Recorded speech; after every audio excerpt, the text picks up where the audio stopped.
The other day in that video on the orange Rocker 32, I mentioned that I don't do videos on every amp that comes in, of course. A lot of the things I do don't get documented. But in that same video, you saw me checking the circuit to make sure that the designers were not hastening the decline of the EL84s. Many amps do design things in such a way to kill EL84s. This is a Gibson Goldtone GA-15, which is,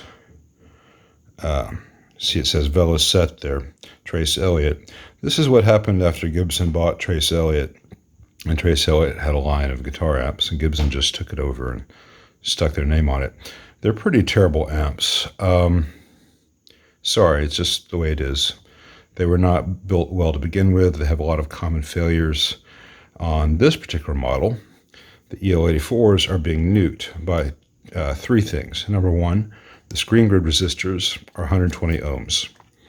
Now, a lot of companies, when they design an amp with EL84s, look at Vox as a starting point. Now, Vox had a dumb design in 1959 that only used 100 ohm screen grid resistors, which offers almost no real protection and does not really limit the current of the screens in an EL84.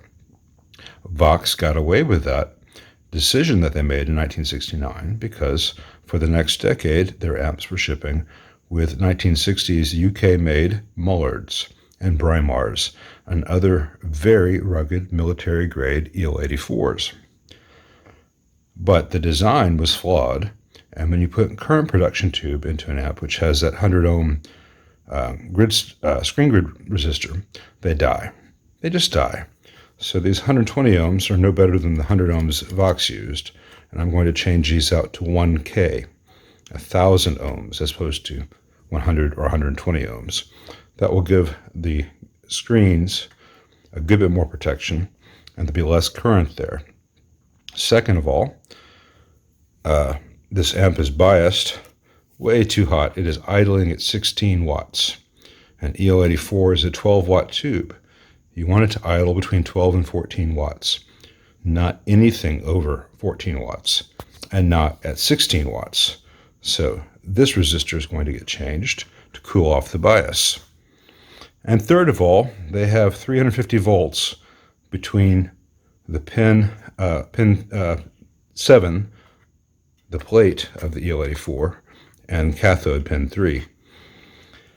350 volts is on the verge of way too high. It is a very upper limit of the data sheet. So you're expecting this tube to run at its very highest limit of acceptable plate voltage. You're biasing it way out of spec, and you're offering no protection for the screen grids.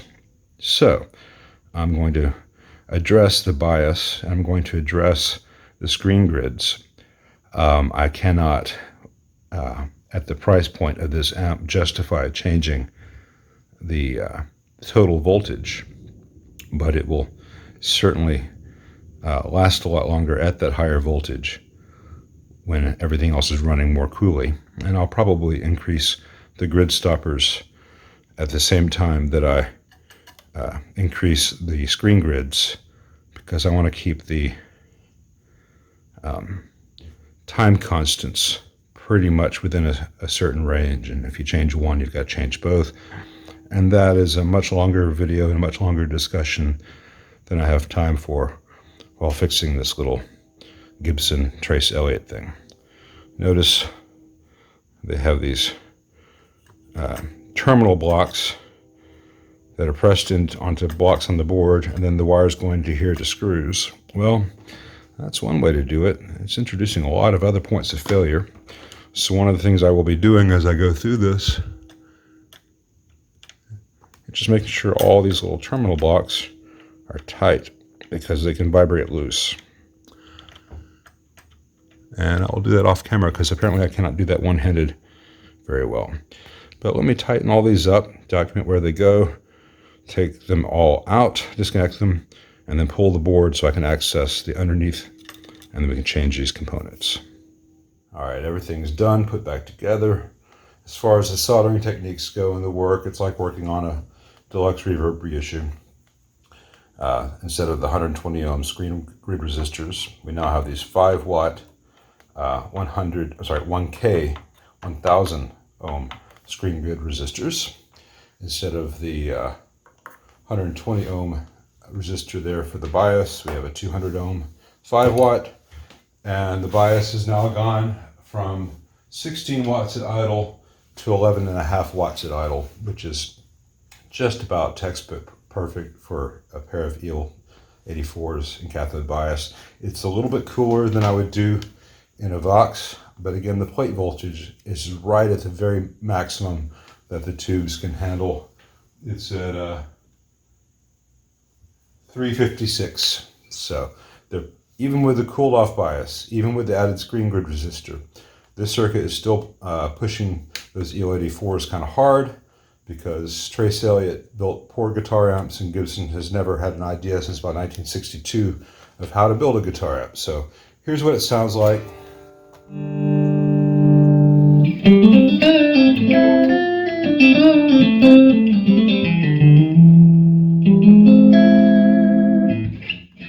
Now that's through my external cab, that's not through the speaker that's in its combo cab. I'll check that in a little bit, but unless there's something really unusual to report there, it probably won't make the video. But you know, it will sound better through this external 2x12 than it does through its little stock open back speak 12.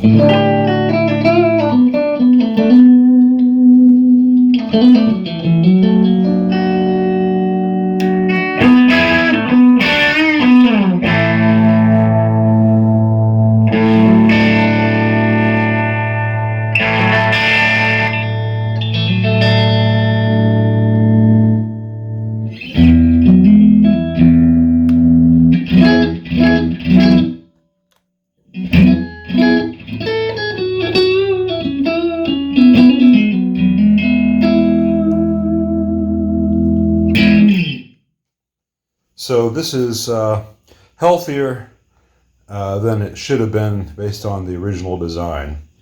And I don't like improving the designs of amps which are pretty terrible. I don't like someone hearing this and saying, oh man, that sounds good, I need to go get me a Gibson Goldtone GA-15, when the majority of them sound terrible and will catch on fire. This one we caught right before it caught on fire, and those changes that I've documented here should keep it from catching on fire. So this one does sound pretty good, though it won't sound that good through its speaker. One other thing on this model, let me put the guitar down.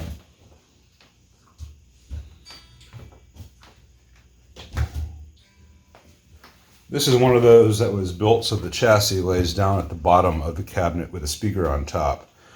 And what happens is that all the dust of the ages builds up on top of the chassis, which means it's on top of all the tubes, and it gets down in the tube socket, it gets down into the board.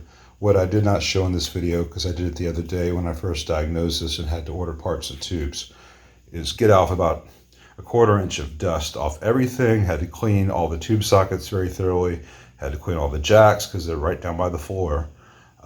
You know, a Fender, the jacks are a foot or more away from the floor. They can still get dirty, but it's not as bad as when they're 3 inches from the floor. And you know, it's not a good design to have the chassis in the bottom of a cabinet, especially if the whole thing is kept on the floor where dust collects. Look under your bed sometime. Odds are you've got dust bunnies. Bad enough under beds and couches and such. They're really not good inside guitar amps. All right, real fast. Here it is back in its cabinet with its little Celestion G10 vintage 10 speaker. But certainly not the worst 10-inch speaker out there. A 10-inch open back 1x12, I'm sorry, 1x10 can be kind of mid-rangey. This one's not too bad. Certainly had a lot more low end through my shop cab.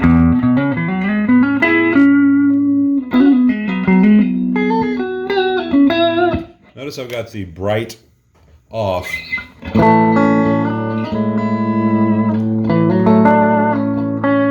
Still pretty bright amp. Let's turn this down a little bit.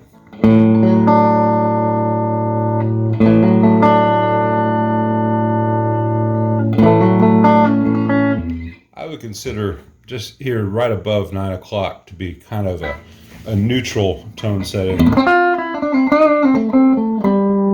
Below that gets a little smoother.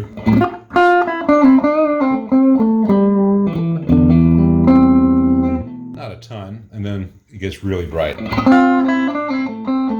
turn it back down to here to just above 9 o'clock. Hear the bright switch.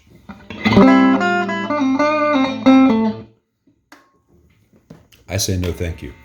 But you know, for what it is,